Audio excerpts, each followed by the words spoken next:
Breno Monsef fala do Vascão. No Vasco a gente vem tentando apurar e decifrar o time que joga no domingo, inclusive a possibilidade de Payet e Coutinho jogarem juntos, inclusive como titulares. Em relação ao último jogo, o Payet entraria no meio de campo e o Coutinho já no ataque, no lugar do Adson, que é dúvida. Mas a notícia que eu trago é a situação do Souza, porque o Souza é o único dos que chegaram que ainda não está 100% à disposição. Ele veio com um problema no joelho, foi reavaliado e uma lesão acabou sendo descartada. Ele não está lesionado, né, o Souza. Mas há uma preocupação e ele pode não ser relacionado contra o Grêmio no próximo domingo. A parte física também pesa contra o Souza nesse momento. O Souza não joga desde abril. E é um setor que até o Vasco pode liberar alguns jogadores. Por exemplo, o Zé Gabriel. Está aí numa possibilidade de deixar o Vasco nesse meio do ano. Então o Souza viria para um setor onde há necessidade, sim, de novos nomes. Vamos aguardar. A situação dele preocupa, mas não está lesionado no joelho. Vamos ver se o Souza, ao longo dessa semana, pode ficar 100% à disposição. A princípio, ele não viajaria contra o Grêmio. Hoje já é quinta-feira, a gente vai acompanhar. É uma posição que o Vasco está precisando realmente de opções, né, É isso. Gabriel? Como o momento está estabilizado, aí você não fica naquele desespero de botar o reforço para estrear. E aí o Breno traz a programação, acho que faz sentido. Se ele não estiver 100%, evita, né? Porque aí você força a barra e perde o jogador que vem para reforçar o seu elenco. De repente o cara entra, tem uma lesão muscular mais grave, trabalhar com calma, bem ou mal, o Vasco encontrou uma equipe para jogar. Não acho que essa equipe seja suficiente, não à toa. O Vasco foi atrás de contratações, mas aos poucos o Souza se condiciona e entra nessa equipe, vai ajudar bastante. Vamos aguardar, porque de fato o Vasco vem sofrendo muito. O Zé Gabriel é de uma instabilidade que preocupa demais, né? Você tem o Sforza, que na minha opinião é até um bom jogador, mas também vem... Em construção, né? Então assim, são situações que o Vasco precisa se mexer para não ter muitos problemas. Hoje, né? Parece que o Vasco não tem um reserva tão confiável no setor. O Paiva encaixou a dupla Cocão e Hugo Moura. Mas falta um jogador que venha do banco e dê um pouco mais de tranquilidade. Ou um jogador que assuma a titularidade e consiga barrar um desses. O Sforza parece que ainda não apresenta essa consistência, o Zé Gabriel muito menos, e aí o Souza ocuparia esse papel importante no elenco. Antes de eu falar sobre a reformulação do elenco, só dar uma passada rápida nessa questão entre Vasco e 777. A gente lembra que a 777 está como uma empresa de consultoria para basicamente resolver a situação deles no mundo inteiro, né?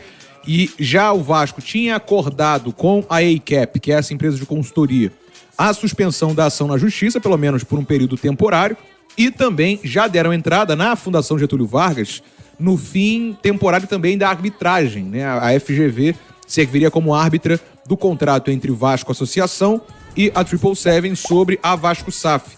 Então, assim, tá tudo em suspenso para dar tempo da situação lá da 777 se resolver, do CRVG conseguir tocar o futebol da Vasco SAF, ao mesmo tempo em que busca, né, em outro momento, outra empresa de investidora. Tá? Tô resumindo muito bem a história, porque para não ficar entrando em meandros desse assunto que é chato, né? Sobre a reformulação do elenco, tem 7 nomes aí que estão na berlinda para sair do Vasco. O Cleiton, a caminho do Rio Ave de Portugal.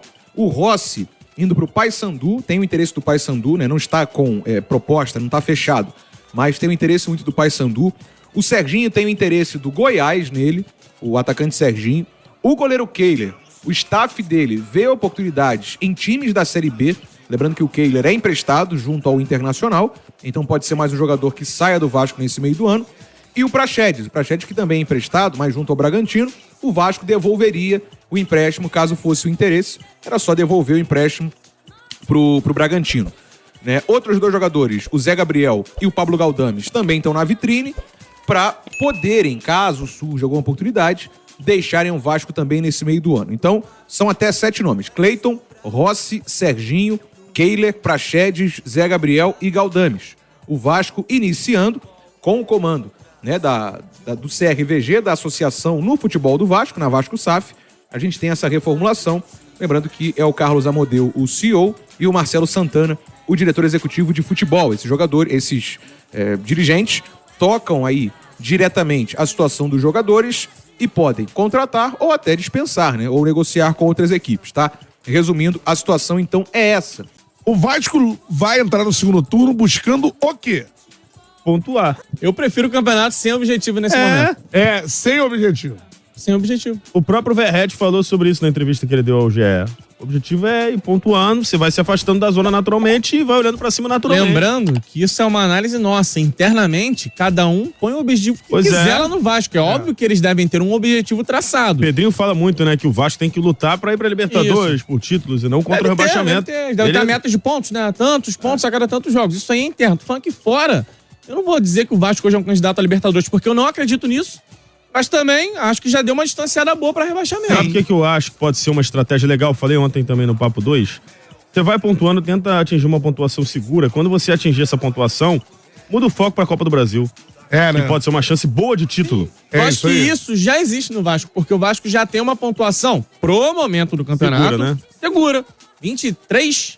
Se você repetir, vamos lá, ganha do Grêmio, 26. Se A questão você do Grêmio, um 52. jogo é o Grêmio e é o Vasco. É uma realidade de um jogo que a gente vai enfrentar o Grêmio e o Grêmio vai enfrentar o Vasco. Não tem nenhum tipo de situação diferente. É um clássico. Iremos jogar um clássico. E no clássico, o jogo é jogado. O imponderável fica menos frequente. A gente não tem uma série de fatores que interferem na partida. A gente vai ter um grande adversário que é o Grêmio e o Grêmio vai ter um grande adversário que é o Vasco em condições de se jogar futebol. Então, mas falando, só pra fechar o raciocínio, Atlético Goianiense é um adversário extremamente acessível na Copa do Brasil. Pô. E aí, passando de fase, o Vasco pode enfrentar ainda outro adversário acessível. Pode. A gente tem, por exemplo, o Flamengo e Palmeiras se enfrentando. Um dos dois vão ser eliminados. Botafogo e Bahia e Flamengo e Palmeiras. Então aí você vai tirar dois favoritos. Podem sair Bahia e Flamengo, podem sair Palmeiras e Botafogo, enfim. O Vasco tem na Copa do Brasil a melhor oportunidade de ser campeão depois de muito tempo. Se o Vasco conseguir uma pontuação segura no Campeonato Brasileiro, pode sim começar a pensar na Copa do Brasil. Claro. E aí, se você não tem um elenco numeroso, você tem um Coutinho, um Payet, um Verratti que podem ser decisivos nesses confrontos. Quanto à lista de dispensas, por mim, um grande abraço a todos. Sorte e sucesso. Eu tenho minhas ressalvas quanto ao Kehler, porque o Léo Jardim joga todas as partidas.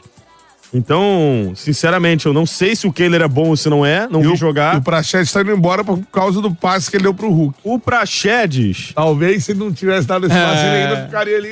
se o Payet e o Coutinho não estiverem 100%, é o Praxedes que vai jogar, gente. O Estrela tá machucado. O JP não faz essa função. Então, assim, eu Mas seguraria... o Praxedes faz bem a função Não. também, essa é a minha dúvida. Ele joga o JP mesmo. Fez dois melhor o bons JP. jogos. Fez 2 bons jogos antes da bobagem, perdeu confiança. Aí, jogou. cara, um jogador como ele erra um passe daquele. Tem a questão da desconfiança, a torcida tá O doida pra Moura isso aí. também errou uma parada dessa aí. E tá jogando pra caramba. Mas tem um Reconstruiu. histórico reduzido em relação Mas ao Praxedes. só tenho essas duas ressalvas. O Praxedes, por conta da situação do Payet e do Coutinho, eles estando 100%, o Praxedes não pega nem banco. E o Kehler, porque o Léo Jardim, ele sempre joga, né? Mas a gente não sabe até quando. E aí quem E seria é o bom reserva ter do um Léo goleiro Jardim? pronto, né? É Acho bom que ter o um goleiro Kehler é esse goleiro, em tese.